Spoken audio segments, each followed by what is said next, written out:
So hello everyone who has joined us. Thank you so much for tuning into another Webinar Wednesday. So I'm just going to do some housekeeping before I introduce the speaker. We were going to have a 5-minute intro now. Then Anne will be speaking for 35 minutes. At the end, we'll have a 15-minute Q&A, and we're aiming to finish at 1:55 London time, so you can be ready for your next virtual appointment. Please do keep your microphones muted at all times. If we're calling on you to ask a question, we will unmute your microphone. However, it would be really great if you could keep your videos on so that Anne has some friendly faces to present to. There will be a Q&A portion right at the end, but if you have any questions in the meantime, you think of anything while Anne's speaking, just send them directly to me in the chat. So go to your chat box, and where it says to, on the drop-down menu, instead of everyone, select Stephanie Fox. I will go through all of the questions and I will select a few to answer Anne once she's finished speaking. If you'd like to ask the question yourself, just type "I'll ask" after your question, or if you prefer for me to ask, if you're feeling a bit shy, that's fine too, just say so. Hopefully your Zoom viewing mode is set to speaker view, but if not, just click speaker view at the top right of your screen.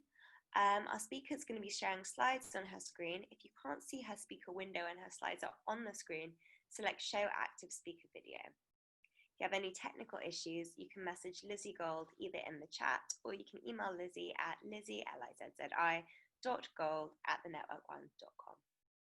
We're currently recording this webinar, so if you prefer not to take notes, that's totally fine. And if for any reason the system crashes, just wait a couple of minutes and log back in with the same link that you already used this afternoon. Thank you very much for listening to that, especially if you've heard it a few times before. I'm going to now introduce our speaker, Anne Thistleton. Anne is a mind science practitioner, a Harvard MBA, and a 30-year consumer marketing veteran.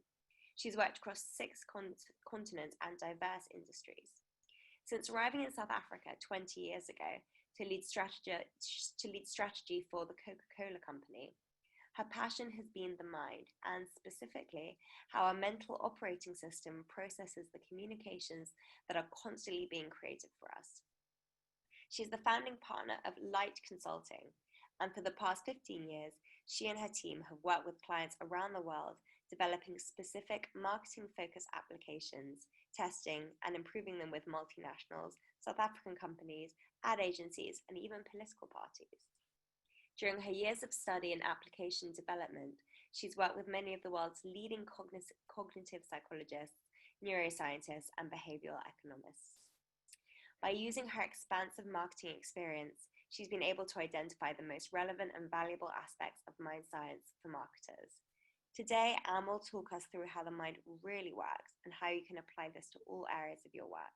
So without further ado, it gives me great pleasure to now turn over to Anne.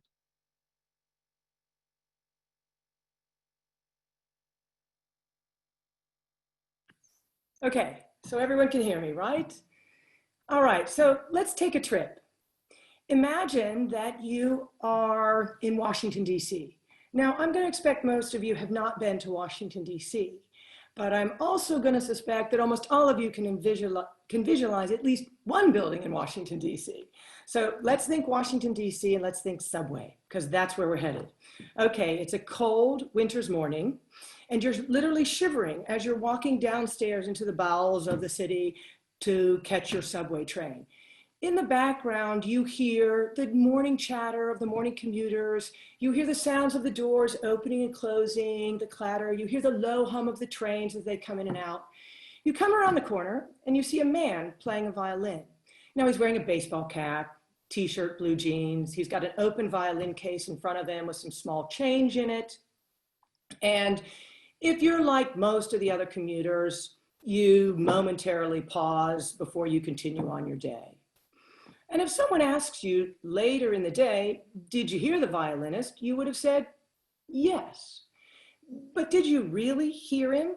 Because actually on that particular cold winter's morning in Washington, D.C., that violinist was a part of a social experiment by the Washington Post.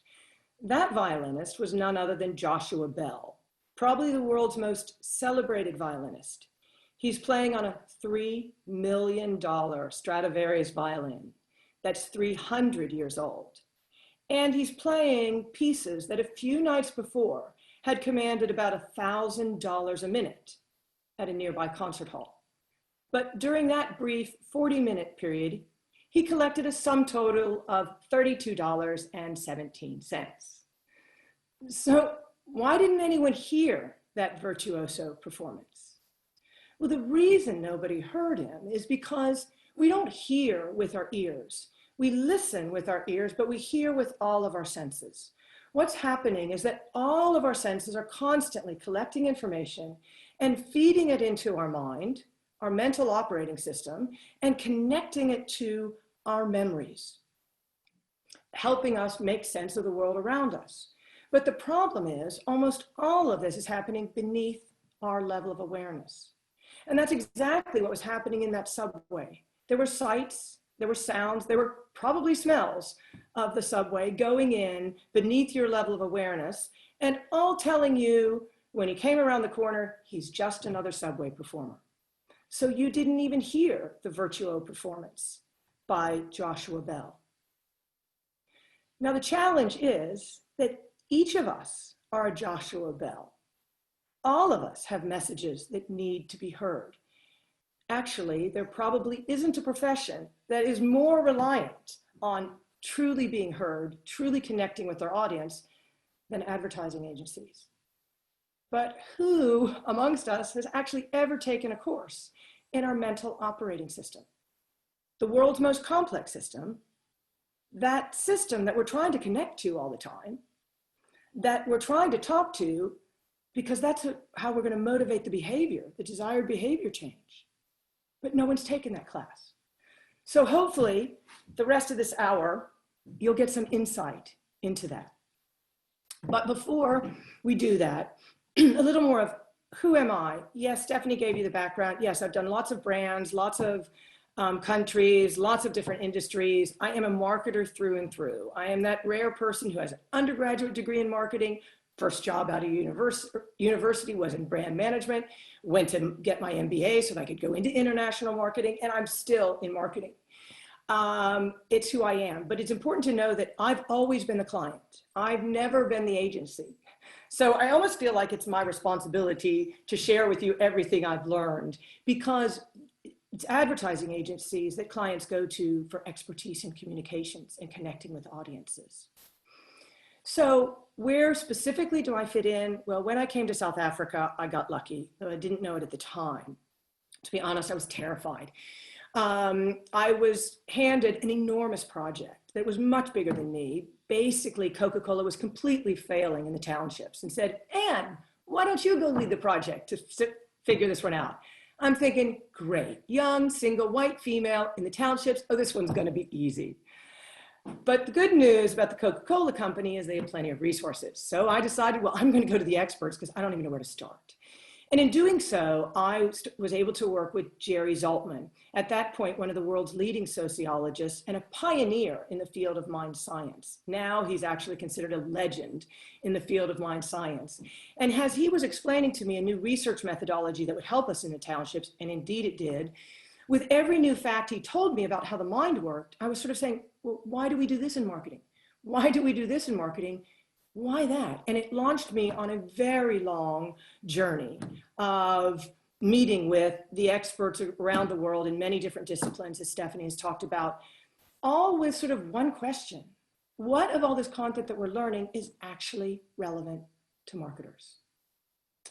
And so that's where we are today. So now we move into the technical end of this, where I have to do things like sharing a screen and attempting flip charts, etc. So bear with me as I try to make these transitions.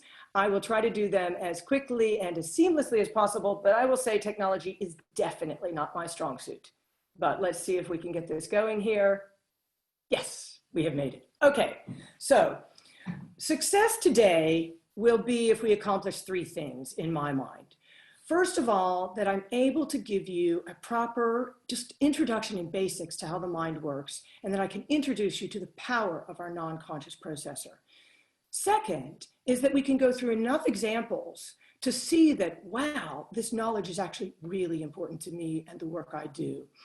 And the third and final one is that I can give you at least a couple really practical recommendations on things you can apply immediately to help you tap into this knowledge.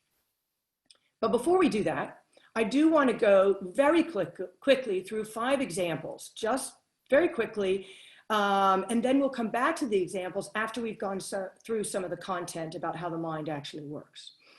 Okay, so I need you to imagine that this is a print ad for a overnight delivery service. I know it's not. I know you would never do anything like this, but it's a stock photo. It's what I could buy to represent the experiment. Okay, so this fictitious print ad for the client generates sufficient levels of speed and service, and everybody's happy. Except if you put a clock in the background, a clock that no one will recall when they're asked to tell you what they had just seen in that ad. However, expectations of speed and service go up 50%. Okay, moving now onto the shelves of a European wine store where a 2-week experiment was done. French music was played in the background. On the days French music was played, 77% of the sales were of French wine. When they switched it to German music, 73% of the sales were of German wine. However, when those who were buying French or German wines were asked at the checkout, did the background music influence your purchase? 86% of them said no. Continuing on from the grocery store into an office setting, when you're just meeting someone, if you're offered a warm drink, you're going to be much more likely to judge them as warm and trustworthy. People tend towards generosity when they're holding a warm cup of coffee. However, you can imagine the opposite. They're much more callous after holding a cold drink. Now think Cinnabon, wafting cinnamon smells from Cinnabon or the local bakery. You can probably already smell it. When someone's standing close enough to take in the aromas from a Cinnabon store, they are 3 times as likely to help a stranger. Then my last quick example takes us to Australia, where one of my clients, as I was explaining the basics of how the mind works, he said, wow, well, that explains it. I've just come back from Australia. It was, of course, years ago. And he said, they were selling coffee for $1, and someone got the bright idea to raise the price, and they increased the price to $2, doubled the price. That's a big deal in McDonald's. Their sales volume doubled. Not revenue, that obviously much more than doubled, quadrupled, but their volume doubled. But the interesting part is, and everybody said, it tastes better. And all we did was change the price. Each one of these 5 examples are fairly surprising because they don't fit what we've been taught, what we've learned about foundational marketing theory. Rational man doesn't explain a single one of those examples. And I know you're thinking, but we know that rational man is not the full story. We know that emotions play a role in decision-making. And that's correct, we do. We all know emotions play a role in decision-making. But that's about where it stops. We don't know what that means any more than that. But the good news is that there has been a complete explosion in the science of the mind, in brain science, in the past 20 years that helps us explain what we mean when we say emotions are influencing decision-making. And there is an undeniable headline, which I think we all sort of know: humans are not rational decision makers. In 2002, Daniel Kahneman was the first of now many non-economists to win a Nobel Prize for economics for proving just that we aren't rational decision makers, even in financial matters. There has been an absolute explosion in knowledge. We've learned more about the brain in the past 5 years than in all of human history. But it's only very slowly getting through to us marketers. The mind is the most complex system in our world. But with just a few basics, I believe I can materially change how you look at communication. So let me compress a decade of study into a 5 to 10 minute overview of these basics of how the mind works. Then we'll go back to the examples and go review them with this knowledge in our mind. And I think you'll be able to see that, wow, we actually could have predicted those. Okay, now here's where we move into another technical challenge, because when I typically give presentations, I'm a big flip chart person, and I'm great at flip charts.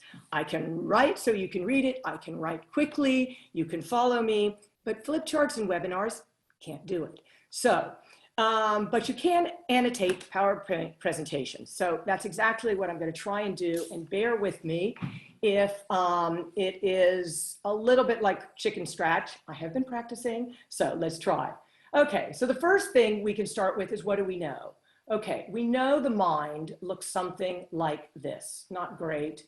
Actually, I'm going to have to stop for a minute to get rid of your guys' pictures, because you are on the sideline. Nope, that's not going to do it. Sorry. Got to minimize all your pictures, or else I can't see what I'm drawing. Okay, we're going to start again. Okay, so the mind, you know it looks something like this. You also know, I'm pretty certain, that it is full of firing neurons.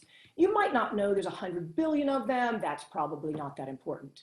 You probably also know that the power actually isn't in the firing neurons, but it's in the synapses. The fact that lemons are sour, stoves are hot, and chocolate is fabulous. You probably also know, thanks to the likes of Dan Ariely, Cass Sunstein, Rory Sutherland, that there are these things called cognitive biases that cause us to act seemingly irrationally when presented with seemingly normal situations. Well, almost all those cognitive biases can be explained by evolution. Basically, they are connections that were hardwired to protect ourselves as we evolved through time. Now, continuing with what you know, many of you probably also know in some way or another that we are of two minds. And when I say two minds, I do not mean two brains. I mean two minds, two mental processors. Maybe you've heard of Daniel Kahneman talking about system 1 and system 2. But let's start with our conscious processor. It is slow, it is deliberate, and it is effortful. I like to liken it to learning a new language. Think about learning a new language. Je m'appelle Anne. It's very slow.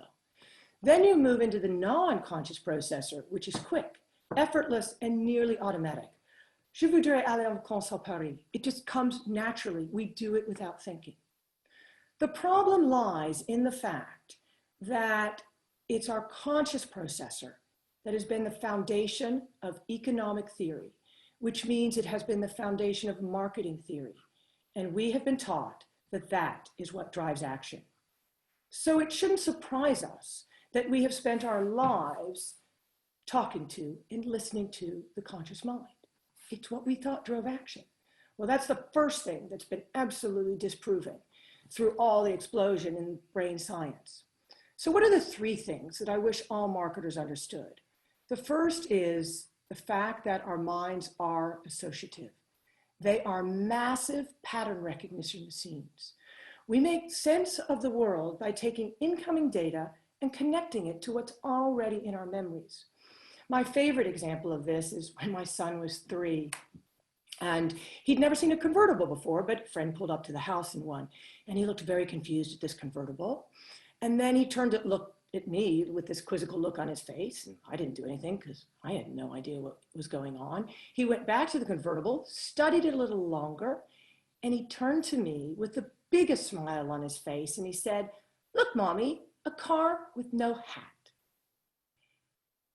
And in that instant, he demonstrated exactly how we learn new concepts. The only way we can learn something new is by taking what's unfamiliar and connecting it to what's familiar. And we have data racing into our minds all the time.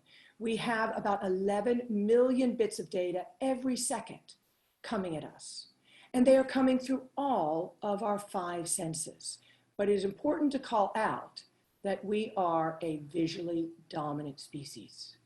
The sense that we are most confident in and that we most trust is our sense of sight. Going back to the Joshua Bell example, everything you were seeing at an implicit level was telling you he's just another subway performer. He's not going to be any good. And that was priming you for what to expect. And if there's any conflict between what you see and what you hear, what you see will win. He had no chance of being heard in that subway. It's also why green ketchup is a really bad idea. I can trust that in focus groups, it sounds like a great idea. But in reality, when you start to put that green ketchup on your hamburger, the first thing you see is green. And that is not what you want when you're trying to think ripe red tomato sauce. Green in that arena means not ripe, means not going to taste so good. And you can imagine that didn't go so well. I said that our minds are a visually dominant species. Actually, 2/3 of all the images in our mind are visual. Our mind is primarily full of pictures. It's not full of words, it's pictures. And when I say images, basically anything that's held in our mind, whether it's what a rose smells like, what water tastes like, is called an image. And 2/3 of those are all pictures. The second thing I would like you to understand is that thought is primarily beneath our level of awareness. You know, those 11 million bits of data that are coming at us every second, only 50 of them are getting processed consciously. 50. Now, we often use an iceberg as a metaphor to describe our mental operating system and to remind us that there's this little tiny piece at the top that we can see, that we have access to. Scientists will tell you it's 95%, some will even say as much as 99% of all thought is beneath our level of awareness. We cannot access it. We cannot control it. However, it is where we live. It is the seat of all of our emotions. It is the seat of all our experiences. It is long-term memory. It's who we are. It's what holds us all together. So the third thing I wish all marketers understood is that decisions are primarily a function of feelings, not thinking. And I've learned that I have to write somewhat slowly or you can't, or it becomes complete gibberish. So anyway, emotions and feelings are our signaling system. It's what enables us to take information from our non-conscious processor or our long-term memory and take it up to our working memory. When you see something new, you either have an instant like to an instant dislike. You maybe at a very slow level move forward or move away from it, or you say you like it, or you say you don't like it, or I want this, I don't want this. That is your emotions talking to you. That is all your long-term memory talking to you. It's all which is being held deep beneath that iceberg. I do not want to suggest that your conscious mind, your working memory is not a function of decision making, because it absolutely is, but it plays two critical roles primarily. The first is as a filter. Oh, that's too big. Oh, that's too expensive. Oh, that's the wrong location. Oh, I like that. I'm looking for that. It is a terrific filter to help guide our decision making. It is also terrific at post-justifying our decisions so that we can be happy between our non-conscious processor and our conscious processor. It's the rational argument we use. We often call it the bar defense. You know, why did I order that? Oh, I can give you a really good reason why I ordered that. So, you know, in conclusion, it's not actions. Our actions are not driven by our conscious mind, but that is what we've been taught. Our actions are being driven by our long-term memory, what sits in our non-conscious mind and is managed through our non-conscious processor. These three ideas become actually a very powerful lens through which to view marketing communications, intended, planned, etc. And let's go forward with that now. So I always have to remember to turn off my pen so it doesn't screw up where we go from there. And let's skip over this next slide because I always have technical difficulties, so I had to be prepared in case we had any mistakes. So let's go on to the big question of, okay, well, what are we lighting up? Because that's really what it's all about. What's being lit up in the minds of our non-conscious processor? So let's go back to those examples and look at them through the perspective of all of our five senses. We start with the overnight delivery service mock print ad. The clock on the wall is, of course, captured by those 11 million bits of data that we're taking in every second. And in Western society, what do we know about clocks? Well, clocks mean time. Clocks tell us we actually have to keep time. So it completely reinforces the idea of the print ad. And so it's not surprising that expectations of speed and service go up by 50%. It's helping you. It's helping you light up what you want to be lit up. It's amazing that even background items, ones that cannot be recalled, are play an enormous role in what we take away from a message. Sounds pretty easy to up your numbers by 50%. So then when we went into the wine store, just like the clock on the wall that was bypassing your conscious visual processor, the music wasn't consciously registering either, but instead lighting up ideas via your auditory processor. French or German related memories were guiding you to those specific sections for your selection. The very first sense that we develop is touch. Very early on, we learn that being warm is connected to trust and kindness, caring, warmth. Connection is made so long ago. So when you hand me a warm drink, I'm predisposed to trust you, to have warm feelings to you, because that's what's being lit up in my non-conscious processor. Definitely worth thinking through what drinks you offer to newcomers. When we smell cinnamon, it lights up memories of baking, home, family, makes me feel good. When someone interrupts what I'm doing to ask me something, ask for help, I'm much more likely to help them because I'm in a better mood. All I can say is I would certainly want to be the retailer next door to Cinnabon. Isn't that how you'd want all your customers to be primed before they come into your shop? And then finally, our McDonald's coffee example, $2 at that point was abnormally high priced for a McDonald's coffee. But if the Starbucks node has been created in the mind of that target audience, of those audiences, they know that expensive coffee is going to be good coffee. And that's exactly what they get. They say that, look, gosh, I would like a good cup of coffee, which is why the sales volume doubled. And then they are expecting a good cup of coffee, and that's exactly what they taste. As they often say, taste is in the mind, not the mouth. It sets up what we're about to taste. And as I said on my little flip chart attempt, I want to remind you that yes, we look at all the five senses, but you have to remember that it is a sense of sight that trumps every other sense. So the last thing you ever want to do is be in conflict with the sense of sight. Now, in each one of these examples I've just gone through, the implicit messages that were being taken in were sort of helping the message or enhancing the message, boosting it. But what happens is many times, they've inadvertently interfered with the desired message.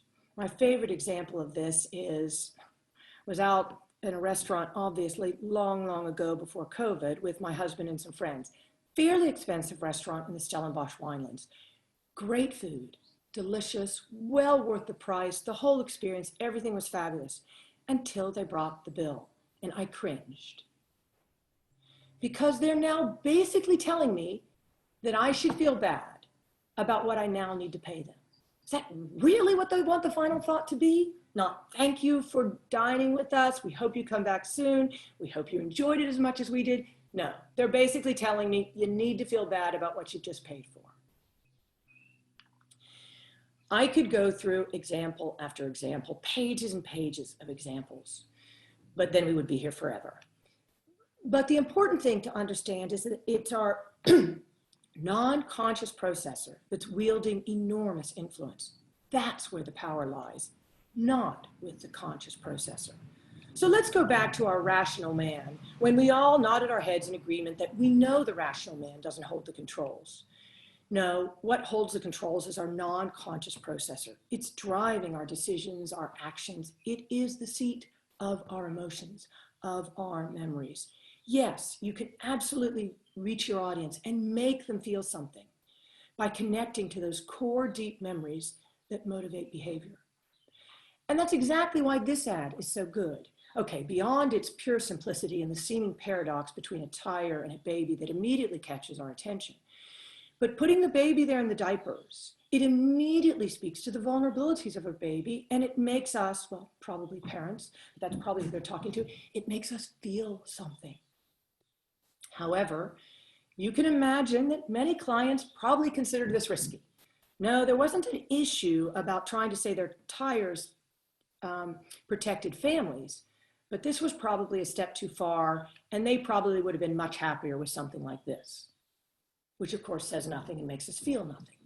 And you might have been successful in convincing them of the power of the baby and the tire together, but to do it, you would have had to trade off on your trust and your relationship that would have sold it. It would have been years and years, trust me, we know what we're doing. But it shouldn't be that hard. You know, with a basic understanding of the associative mind and the power of the non-conscious processor, you can have a whole conversation with them that shouldn't take more than 5 to 10 minutes about, you can put the baby there, you put it in diapers, it's vulnerable, it's going to make your audience feel something. They're gonna make the connection between the tires and the baby. It could be a much easier discussion because you're having the language of how the mind works and how your audience is actually gonna process the ad. So where do we go from here? And what should I suggest you do differently? Well, the overall message is you gotta get beneath the surface. You got to get down to the deep beneath the iceberg, what you can't typically see. Your audience minds are a mass of firing neurons that you can't easily see, but that's what drives decision-making and behavior.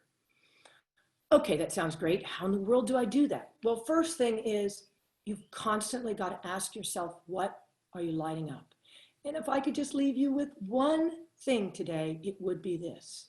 Take this into your vocabulary.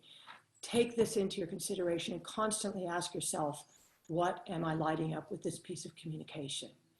And then, of course, you do have to ask it through all of the 5 senses. But even with this simple discipline, you should be it should be very easy for you to assess which of these products was successful at Christmas time. One of these products had double-digit growth. Well, not only do you know exactly which one it was, if you're asking yourself, what are you lighting up? It should be a very easy conversation to say, and I know exactly why they had double-digit growth.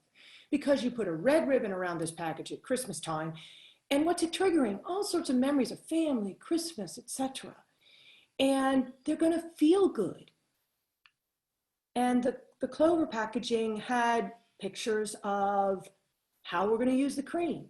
In a low involvement category, probably with not a lot of brand loyalty, wasn't hard to predict which one was going to be successful. So if you only take away one thing from today, please remember, what are we lighting up? Because a lot of things can be predicted just by asking that question. So the second recommendation I have for you is be wary of research. And I know what you all are thinking, that's great, that's an easy one. I'm already wary of research.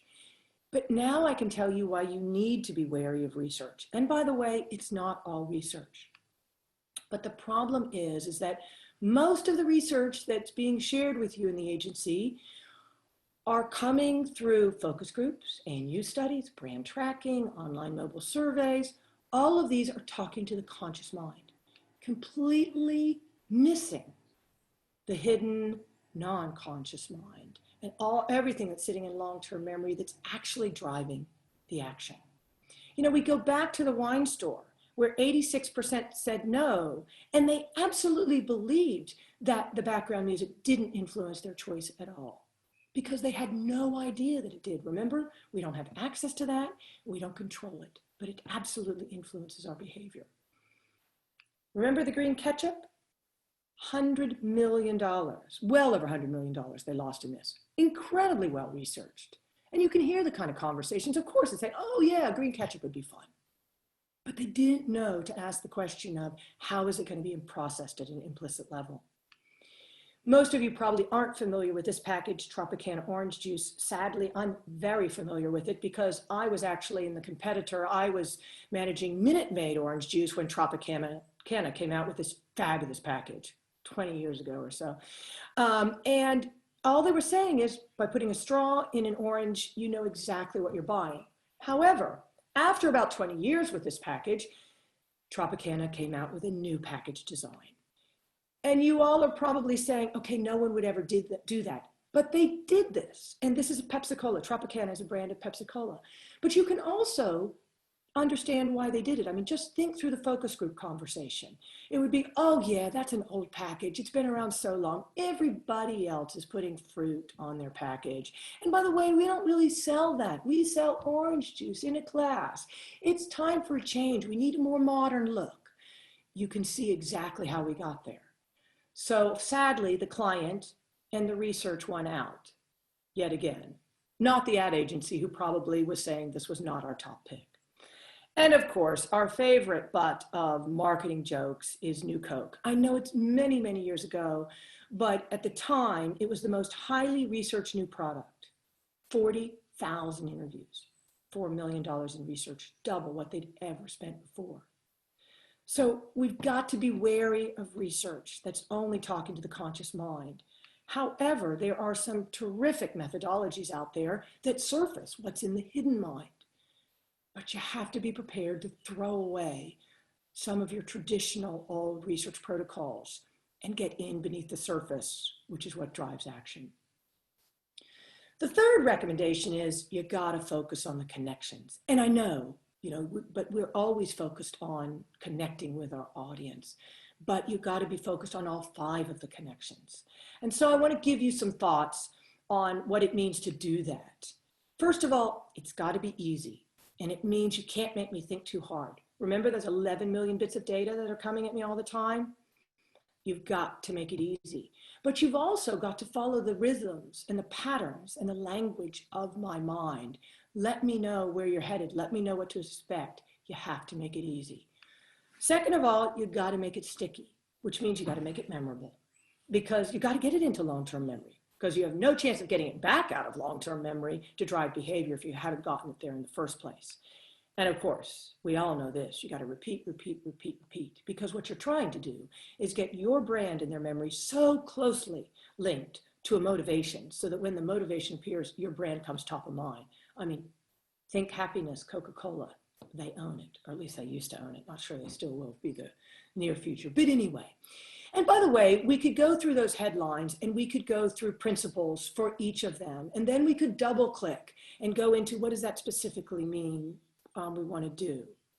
For instance, we could double click on follow it. And one of the things I would tell you very clearly is that why storytelling is essential. And I know you as advertisers know that storytelling is essential. I can sit and I can have a half hour to an hour, even longer discussion with you exactly why storytelling is so important. But for starters, it is the glue of our memories. And stories are exceptionally powerful when we get to fill in the missing pieces. And I can guarantee that every woman on this webinar has already filled in the pieces, and they're on the other side of the door. This is their story. And that's incredibly powerful in getting something into long-term memory. By the way, these are principles. They are not a checklist. They are not meant to compromise creativity at all, but instead to almost unleash it. I now want to show you an ad that had 1 million hits on YouTube in 10 days, 129 countries in 3 weeks. And then we'll come back to what did they do right.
And what did they do right? The headline is absolutely everything. You could go through every principle and they nailed it. A+. Same on the Tiffany ad.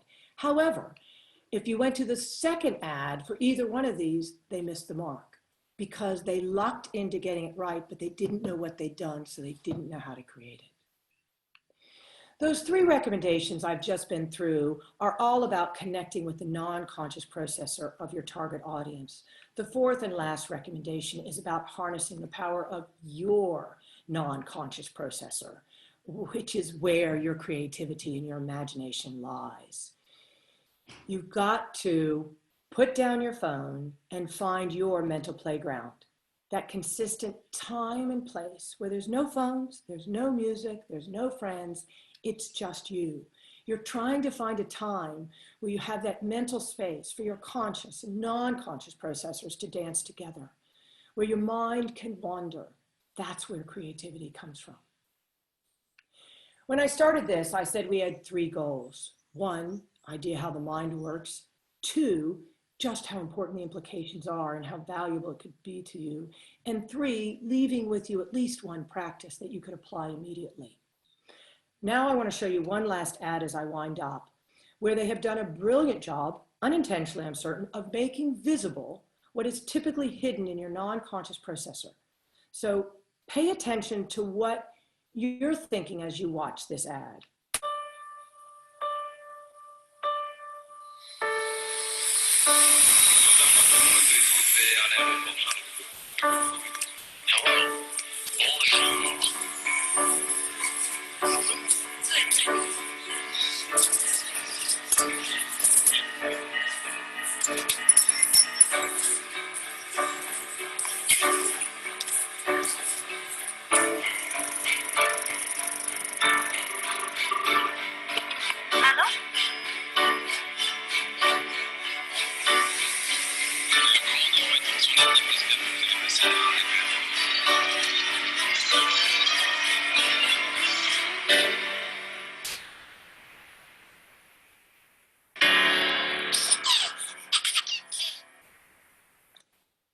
This ad makes visible how our non-conscious processor works, taking the incoming data, what we saw, what we heard, and connecting it to what's already in our memories.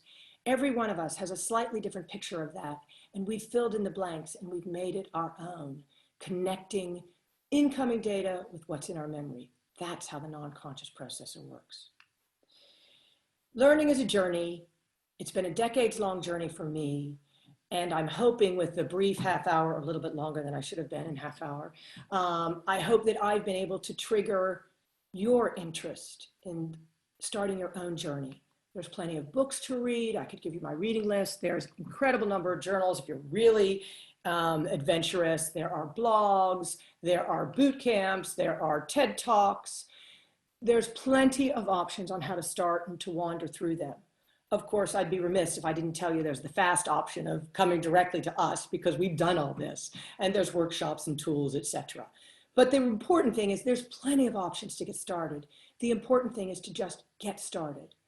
And as I close with one of my favorite quotes from Daniel Kahneman, as he says, this is science, so disbelief isn't one of those options. Thank you. Thanks so much. That was really, really brilliant. Loads of food for thought there. We've had a good few questions coming in. So David Simpson at PRDXN has said, a broad question, but beyond imagery, what about words or messages? Any thoughts on what we can say or write in our agency communications that can make a deeper connection? Sometimes do's or don'ts at basic level. So, some do's or don'ts at a basic level. Yeah, I mean, I'm not sure I completely understand the question, but let me give it a shot. Is that everything we're pulling together and to put into a communication is going to communicate. So you've got to literally go through everything in that ad, whether it's the spoken word, or it's the written word, or it's a picture, or it's even the idea of the smell or something, and say, what is it lighting up? I mean, even the names of things, one of the examples I didn't give is that you call something estate taxes, and 80% of the population is for it. You call it a death tax, and 80% is against it. Because when it's an estate tax, what happens in our mind, well, I'm not rich enough to have an estate, that I won't pay that tax, so of course I'm for it.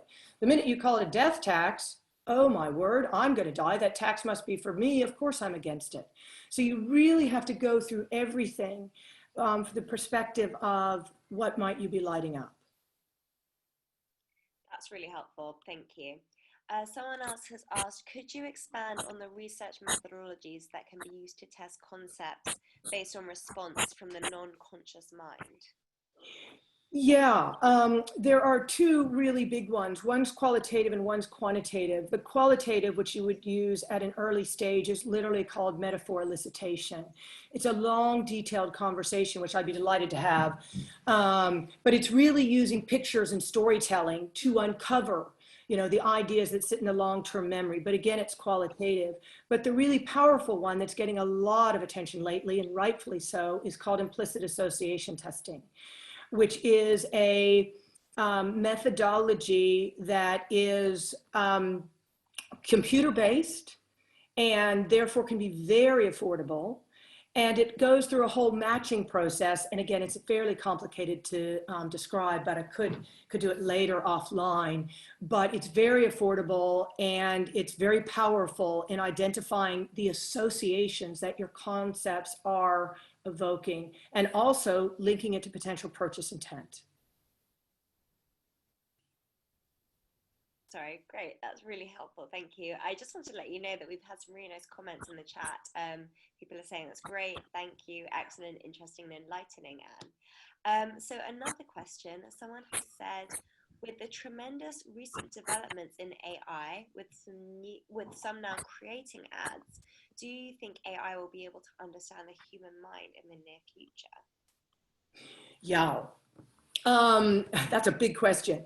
I can't predict if it's going to be able to understand the human mind, but let's be honest, the AI can be incredibly effective simply because they're just doing iteration after iteration after iteration and testing what people respond to.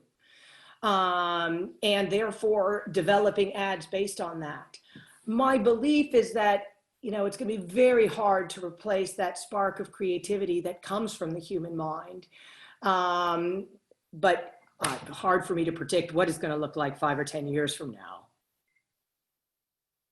Fair enough. Fair enough. I guess we're all going to have to just wait and see. So we have another question. Someone has said, if so much of what we take in is visual, does this mean we should stay away from radio advertising? Oh, no, not at all. Because there is a time and a place for radio advertising. But I will say my current commentary on radio advertising is I think we've seemed to forget that it's theater of the mind. And we've stopped telling stories. Because there is terrific radio advertising where you draw people in and tell stories. And they're literally just like you were doing in that Google ad. They're visualizing the whole story, and you can very effectively connect with them emotionally. And by the way, radio ads, you don't have the ability to show visuals, and there's a time and a place for it. So definitely do not give up on radio, but recognize that it is theater of the mind, and you've got to tell the stories that enable people to visualize what you're trying to communicate. Yeah, so as long as you're, being visual, evocative and emotional and kind of creating a story in someone's mind, then that's a good way to go. Oh, sorry, hello. Someone has said radio is actually my favorite medium, and a lot more people have said excellent insights. Thank you, great webinar. Thank you so much. I think we need to wrap up now, unfortunately. So I'm just going to share my screen and share Anne's details. In case anyone wants to ask any questions. So we'd like to give a really big thank you to Anne for the wonderful webinar. It was so insightful, so many useful things that we've learned. So thank you so much to Anne. As I mentioned before, if you didn't have time to answer your question, you can contact Anne via email at anne@light-x.net or via her website, which is www.light-x.net. Thank you all very much for coming. We hope you enjoyed it. Our next webinar on 29th of July is actually our last webinar before we take a short break for August, or many of us will be on holiday or having a staycation or whatever the case may be. We will then be back in September for new webinars. So my colleague Paul will be moderating the next webinar on the 29th. So I'm now going to turn over to him so he can tell you all about it. Thanks, Steph, and thanks so very much, Anne. Very insightful, really enjoyed that. As Steph said, next week will be our last webinar for a couple of weeks, simply because we're taking a break for August. A lot of you guys are going to be on holiday, and frankly, we're knackered, and we also need a holiday, so we're going to take some time out. Next week's webinar is called Stop the World, I Want to Get Off, and we are going to be reviewing the data that's come in from our survey that we did earlier in the year, where we looked and asked agencies how they've been dealing with the COVID-19 crisis. What have the implications been for them and how they see a way forward as we head towards Q4 and indeed into 2021, which seems extraordinary itself that we're nearly there. I'm going to be joined, and I hope you can join me too, by a great panel who will be looking at the research, but also equally talking about it from their perspectives, really. So we'll have Marla Kaplowitz, who heads up the 4As in America, joining us. We'll have Dominic Pearson, who runs the Independent Media and Marketing Agencies Association from Australia, a newly formed association that got going about 2 days before COVID-19 kicked off. So it'd be interesting to see what his take on it is. And Maya Provinsky-Sims from Provoke, which used to be the Holmes Report, will be looking at it from a PR angle. So we really hope you can join us. It's going to be a very insightful, and hopefully you better take some interesting stuff away from it in the way that we're going to be supporting you, and hopefully how other people have been supporting their agencies and associations, and some interesting learnings from around the world. That'll be next week, same time. So that's 1 o'clock in the UK, 8 o'clock if you're from the United States, from the East Coast. Hong Kong, it's 8 p.m. and Central Europe, that is 2 p.m. Look forward to seeing you then. Steph, back to you. Yeah, I mean, not much more to say. So just wanted to say, again, really big thank you to Anne. That was wonderful. Thanks to everyone for joining, and we hope to see you again next week. Bye, everyone.